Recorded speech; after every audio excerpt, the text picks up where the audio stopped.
Hi, this is Phil Seamer, and I'm going to walk you through the online tool, the free online tool Piktochart to make infographics.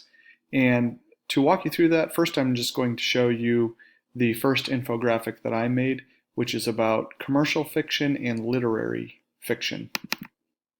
So I used a template, and then within that template, I made changes to add my content.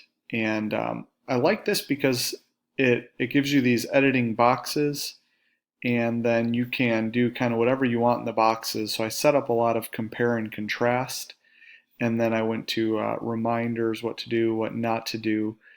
So it has a lot of flexibility in what you can do, changing the color of things and changing backgrounds, changing particular slides. You can actually also view this as almost like a PowerPoint presentation.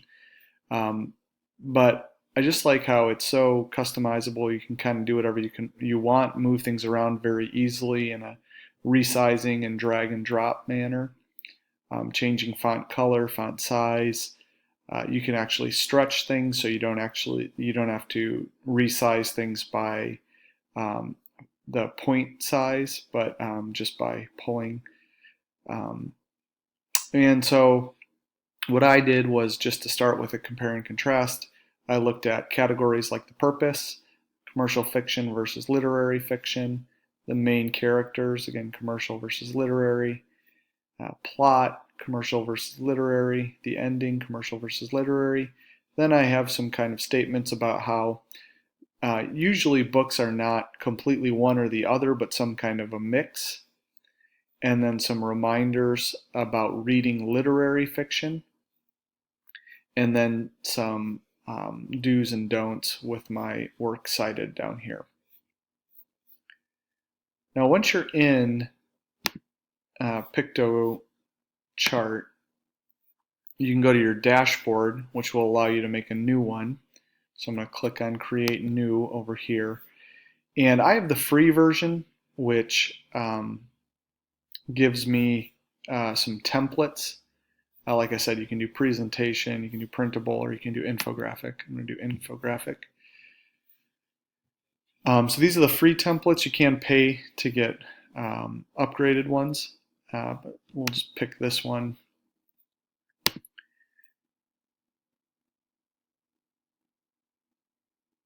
And you have a menu bar up here. You have some menus here, and then within that you have kind of sub-menus over here. So if I want to change any of this, you just highlight and change it. If I want to change the font color, I can go up here and change it. You can change font size over here too, or what I found to be kind of nice is sometimes I will click over. You got to click almost a little bit off of the text box and then reduce things. And if you hold down Shift while you resize, it will stretch to fit, which is kind of nice. Then you can move things around. I've also noticed these the orange orienting bars to keep things centered or lined up with other things. Then say I want to use a different image here. One thing that I noticed you can do is you can hit Shift and then select everything, and that will take all of the images and you can delete them all. And then if you wanted to add a new image, you can go over to Graphics, Shapes and Icons. It's actually got a pretty good search feature. So you can search anything, do candy, it'll pull a bunch of things up. Now for some of these that are multicolor, I don't think you can do anything about the multicolor. Whoops, it put in two. I don't think you can change the color when you, yeah, it says it's locked. So you can't change the color on that. But if you pick a monochromatic, then you can go up and change the colors, which is kind of nice. Also, say you want this to stand out and you want kind of a background box around it. The one way I've figured out how to do that is I just search for a square, and I pull in a black square, can resize that. Now I've hidden my candy cane, so what I do is select it, and if you go to arrange, you can bring to front, send to back. So I'll send it to back, then I've got the candy cane here, I can move that around. If you're looking for something else like lines, you can use lines to separate. So if you put a line in there, you can change the color of it just like anything else. If you want to, you can spin it to make it a different angle. And you can stretch or do whatever you need to do to resize that. It also gives the option of putting in photos. You can search photos there. This photo frame, I haven't actually used that, but you put the photo frame in. And did I get two of them? Yeah, I got two of them. You can then drag a photo in. Let's see here. So you can drag a photo in off of your desktop or whatever, and then you got the photo. Suppose you could almost make it like a background if you put it here and then arrange it and send it back. Send to back. Obviously, this is very visually cluttered. I'm just kind of showing you how to do things here. Let's get rid of that. Now, you can also upload pictures.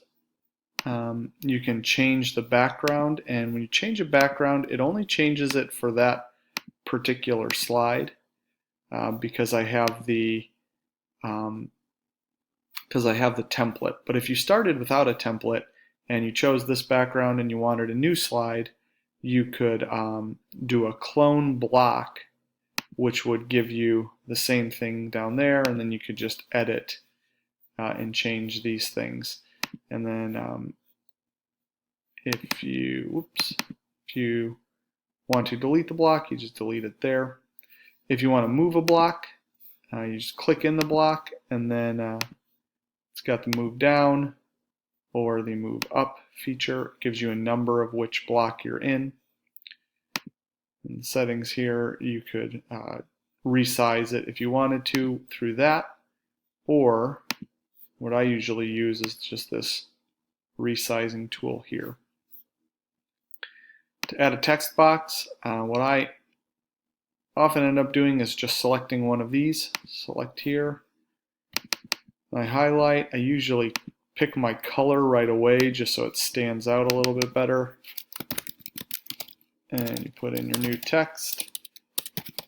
One thing that I've found to be a little difficult is sometimes navigating, moving things around. So if I just want to move that, sometimes when I click on it, it's easy to move like that. Sometimes I find I have to click next to it. Oops. Click on it, click next to it to get that. Well, it's working better today, actually. But anyway, sometimes I found I had to click it like that, and then it will give me the 4-directional arrow to move things around. So there was a little bit of just kind of clicking around to figure that out. This color scheme is a paid feature, so I don't have that. And then you can embed any kind of videos or charts. I think that these videos are more for the present feature, the presentation feature.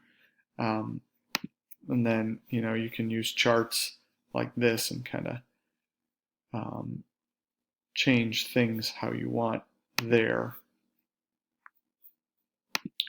Otherwise, up here you've got your fonts that you can change. You can change the orientation of a text. You can put in a hyperlink. and cut, copy, paste all of that stuff just like in a word processor. As you go down, one other thing that I did find that I wanted to do at least was go to my page setup. And actually, this would be a good thing to do right away. I changed mine to letter. Oh, that's my default now. The default for the program is A4. And if you change it to letter, then you do have the option of printing on normal American style paper. And it gives you this little dotted line there is an indicator of where the page break is. So you can kind of make sure that your slides or your tiles, your blocks are lining up with natural page breaks. So something like this, you can see the page break here. If you were to print out this infographic, then this part would be on one page and this would be on a different page. Infographics weren't really intended to be printed out, but I see that that is a possibility for decorating a classroom or something like that. One other really nice feature that I like about web-based tools is that they automatically save. So this saves up here. It does have a preview feature for you to see how everything looks without any editing clutter. And then you can download it and save it, or you can share it so that it becomes, you'll then have a website or a link that you can keep. But all of this stuff, no matter what, once you share it, once you share it, it's shared permanently, but it'll still be accessible through your dashboard. So just pay attention to how a teacher wants you to publish your infographic, or how you want it to be available to you or to others, and then choose either download or share based on that. But then again, you click on this part for your dashboard to see all of the infographics that you have. And one other thing, it's always good to name yours. So you can just click in there to rename your infographic. Thanks for watching.